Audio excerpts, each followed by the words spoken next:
Hello students, आज हमारा topic है बैलेंसिंग ऑफ केमिकल रिएक्शन। तो सबसे पहले देखते हैं कि केमिकल इक्वेशन क्या होता है। तो representation of chemical reaction with the help of symbols and formula.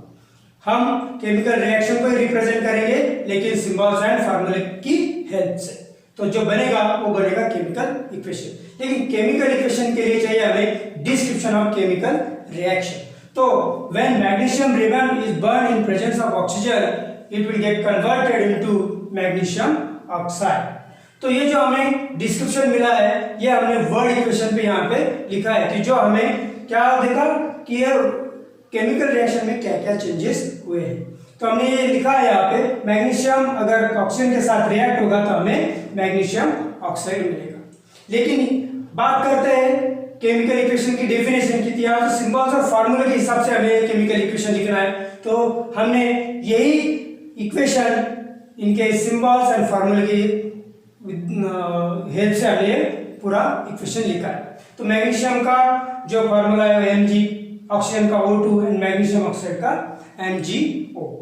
और सिंबल की बात करते हैं तो जो भी रिएक्टेंट्स होंगे वो हम राइट हैंड साइड पे लिखेंगे लेकिन with the help of plus sign. Same for the product also. Okay, then देखा जाए तो ये this is only skeletal chemical reaction because this reaction is not balanced. तो बैलेंस कैसे करेंगे तो ये हमें अभी देखना है। तो बैलेंस पहले देखेंगे कि बैलेंस क्यों नहीं, because number of atoms of elements on left hand side are not equal number of atoms present on right hand side। जो कि मैग्नीशियम एक है लेकिन ऑक्सीजन यहाँ पे 2 एटम्स है लेकिन ऑक्सीजन के यहाँ पे एक ही एटम है। तो ये रिएक्शन बैलेंस नहीं है। तो बैलेंस करना क्यों जरूरी है वो हम अभी देखेंगे थोड़ी देर के बाद। केमिकल इक्वेशन को बैलेंस करने के लिए हमें ये जो लॉ है जो हमने लास्ट ईयर 9th में पढ़ा है, law of conservation of mass, इसको प्रूव करना चाहिए। कोई भी इक्वेशन अगर होती है तो जो law of conservation of mass है इसको प्रूव करना जरूरी होता है। Because mass can be neither be created not destroyed in chemical reaction. कोई भी केमिकल रिएक्शन अगर होती है तो उसमें जो मास है वो कांस्टेंट रहेगा। उसका मतलब ये होता है केमिकल रिएक्शन में कि number of atoms of each element remains same before and after chemical reaction. मतलब पहले जितने नंबर्स अगर कोई एलिमेंट के उतने ही केमिकल रिएक्शन होने के बाद रहने चाहिए। तो उसके हिसाब से बैलेंस केमिकल इक्वेशन का डेफिनेशन होता है the chemical equation which has equal number of atoms of each element in the reactant and product। तो इसी के आधार पर हम अनबैलेंस केमिकल इक्वेशन की भी डेफिनेशन बना सकते हैं। सिर्फ यहाँ इक्वल की जगह अनइक्वल नंबर ऑफ एटम्स हम लगाएंगे। और इसके बाद हम देखेंगे कि बैलेंस ऑफ केमिकल इक्वेशन कैसे करते हैं। तो यहाँ हम देखेंगे कि बैलेंसिंग ऑफ केमिकल इक्वेशन कैसे किया जाता है। एक एग्जांपल हमने यहाँ पे लिया। तो एग्जांपल हमने लिया है Fe plus H2O, it will gives Fe3O4 plus H2 hydrogen क्या है। तो इस बैलेंसिंग जो है वो स्टेप बाय स्टेप किया जाता है। तो हम पहली स्टेप देखेंगे। तो पहली स्टेप में एकदम सिंपल है कि right equation as it is, जैसी इक्वेशन है वैसे आपको लिखना है। तो हमने लिख दी। आंसर लिखते वक्त ऐसे ही करना है, स्टेप बाय स्टेप लिखना है। अगर ज्यादा मार्क के लिए क्वेश्चन है, अगर एक ही मार्क के लिए क्वेश्चन है तो उसको किस तरह से किया जाता है जब हम एग्जांपल देखेंगे बहुत सारे तब उस टाइम आपको समझाऊंगा। लेकिन ये बेसिक बात है कि कोई भी रिएक्शन अगर बैलेंस करते हैं तो किस तरह से करते हैं। तो पहला स्टेप हमने एज इट इज लिख दिया जो रिएक्शन हमें दी गई है।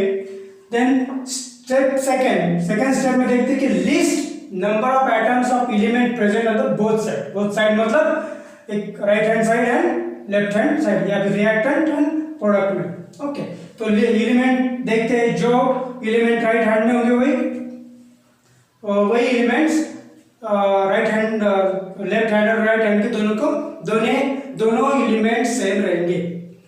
तो ferrous, hydrogen and oxygen. Okay, तो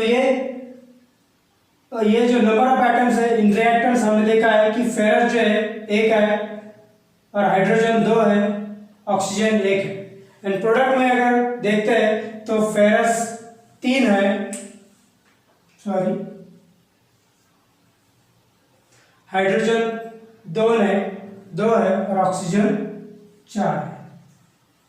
ओके, तो थर्ड स्टेप अगर देखें यहाँ देखेंगे तो ये रिएक्टेंट और प्रोडक्ट में जो भी नंबर ऑफ एटम्स है वो बैलेंस्ड नहीं है। देन स्टेप थर्ड में हम देखेंगे तो इसको स्टार्ट करना है, start balancing with the compound having maximum number of atoms. It may be reactant और प्रोडक्ट, रिएक्टेंट भी हो सकता है, प्रोडक्ट भी हो सकता है। उसमें से हमको जो ऐसा कंपाउंड ढूंढ निकालना है जिसका ज्यादा से ज्यादा नंबर ऑफ एटम्स उसमें होंगे। तो इसमें हमें ये फेरस ऑक्साइड दिख रहा है जिसमें फेरस है, आयरन है 3 और ऑक्सीजन है 4।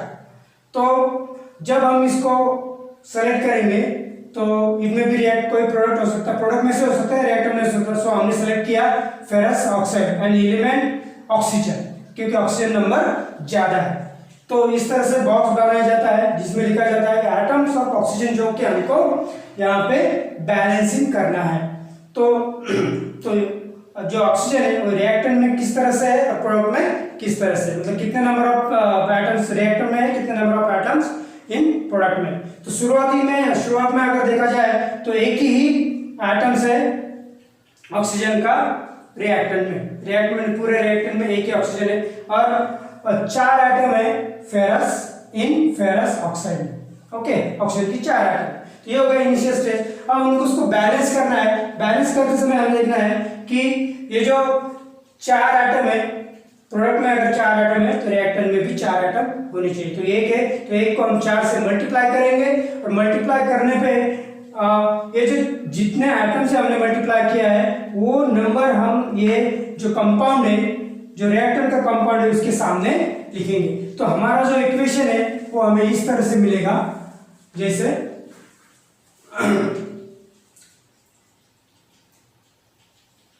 Equation Fe plus H2O।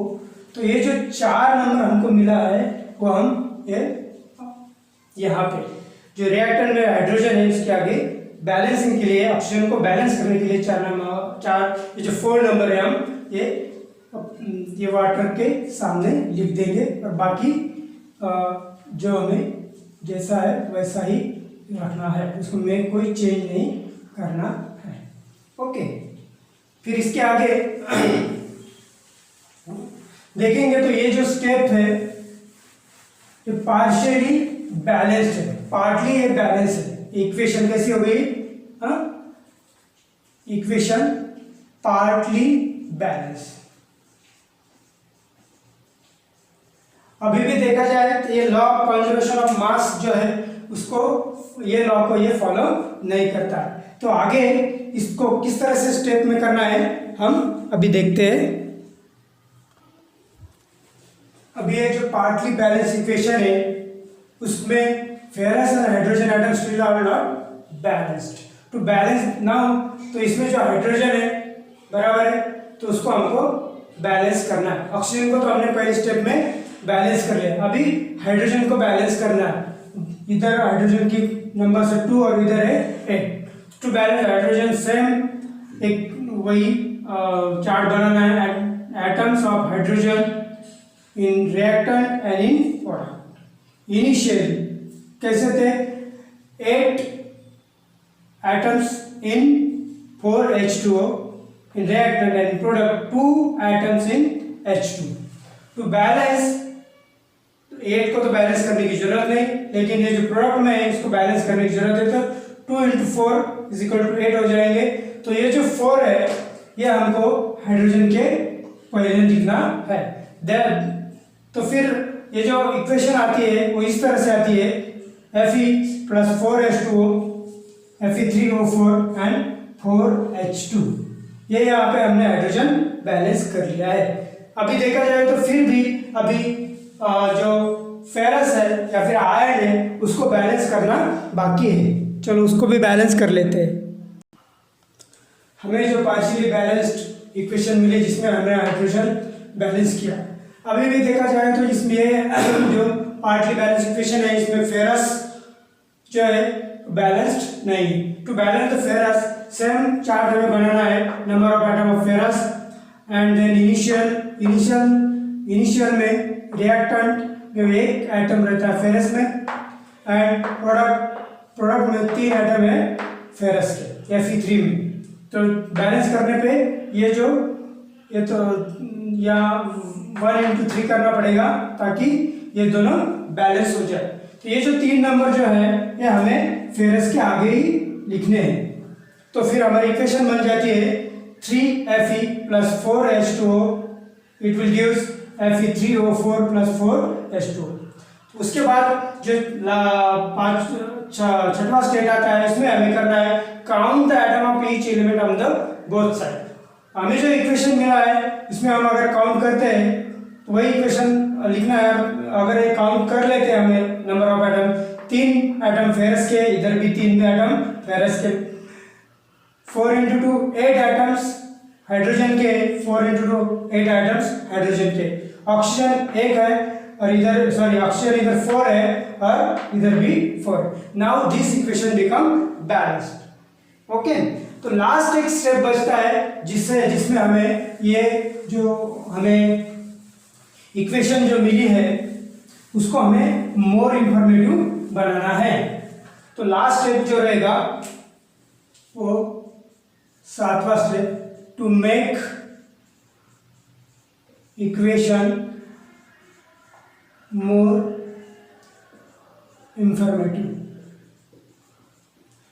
इसके लिए हमको पहला स्टेप ये करना पड़ेगा जिसमें हमें it is by indicating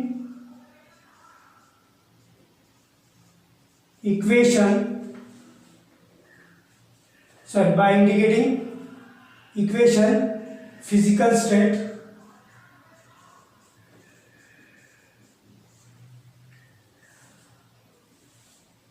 and it's symbol, जो कि हम लिक्विड के लिए सिंबल ब्रैकेट में L लिखते हैं, गैस के लिए G लिखते हैं, सॉलिड के लिए S लिखते हैं एंड एक्वियस जो सॉल्यूशन रहता है उसके लिए AQ रहते हैं। बस एक्वियस सॉल्यूशन मतलब सॉल्यूशन मेड इन वाटर। तो ये सिंबल हमें वहां लिखने पड़ते हैं। सेकेंड थिंग जो रहती है by indicating equation heat changes. तो कई ऐसे इक्वेशंस रहते हैं जिसे जो ये केमिकल रिएक्शन रहते हैं जिसमें हमें हीट देनी पड़ती है। अगर हमें हीट देना है तो हमें प्लस हीट ये वहाँ लिखना पड़ता है रिएक्टेंट साइड में। अगर हमें हीट इवार्ड होती है अगर हीट इवार्ड हो रही है तो प्लस हीट हमें ये लिखना पड़ता है प्रोडक्ट साइड में। एंड थर्ड थिंग, अगर कोई कंडीशन एग्जाम्पल कंडीशंस जैसे कि प्रेशर है या फिर टेम्परेचर हीट, कोई हम टेम्परेचर उसमें ये कर रहे हैं या फिर कोई कैटलिस्ट है, ये सबको उसमें इंडिकेट किया जाता है। तो ये प्रेशर और टेम्परेचर ये सब ये एरो के अबव इंडिकेट किए जाते हैं और इस तरह से पूरी ये जो इक्वेशन है हम बैलेंस कर लेते हैं। तो लास्ट जो हमें इक्वेशन मिली थी उसको हम मोर इंफॉर्मेटिव किस तरह से बनाएंगे वो देखेंगे यहाँ पे। 3 फेरस ये सॉलिड स्टेट में है और जो वाटर हमको मिला 4H2 ये गैसियस स्टेट में है। इससे हमें जो फेरस ऑक्साइड मिला ये सॉलिड स्टेट में और हाइड्रोजन जो गैस है वो यहाँ पे लिबरेट होता है। तो इस तरह से ये मोर इंफॉर्मेटिव इक्वेशन बन जाती है और पूरी बैलेंस भी हो जाती है। तो इस तरह से हम ये इक्वेशन बैलेंस करेंगे। Thank you.